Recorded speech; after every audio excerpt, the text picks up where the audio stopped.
Let's look at the tests and the testing that you mentioned, where they say you have to, and maybe you can actually explain this in layman's terms. You're a scientist, you understand a lot of this. But lowering testosterone, and I think the thing is you have to have your testosterone levels below 10 nanomoles per liter.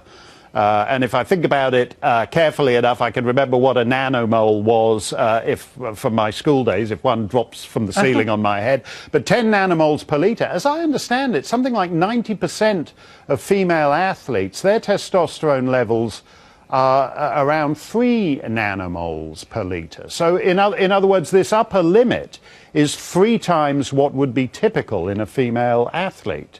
So it seems like a kind of arbitrary setting unrelated to the realities of the situation. Well, I actually agree with you there. And in fact, I am part of a committee that has recently recommended that we lower that limit from 10 to 5. And it's important to understand that that's a limit. The vast majority of transgender women will keep their testosterone below 3 and in fact below 2 and usually below 1 nanomole. Right. So this is an upper limit, but I absolutely agree. 10 is too high, and our committee has recommended bringing it down to 5.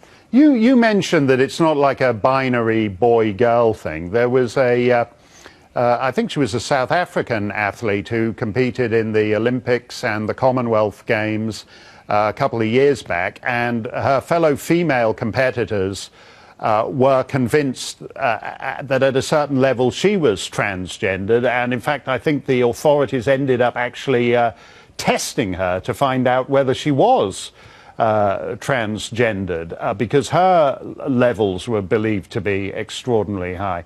I wonder if we're in danger in the end of just killing women's sport by this kind of micro-regulation of essentially the individual DNA of each participant.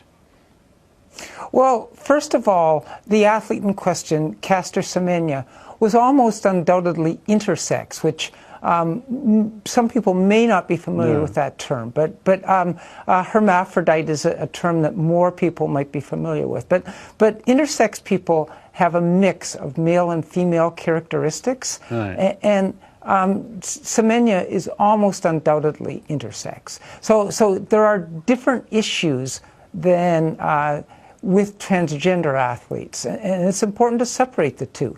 But again, it is important to have fair play. It is important to that introducing intersex and/or transgender athletes does not overly affect the playing field that exists. And transgender athletes in particular are hugely underrepresented in women's sports. Well, we'll see. In other words, if you were to look at the population of transgender athletes, you would expect that there would be a lot more athletes than there actually are.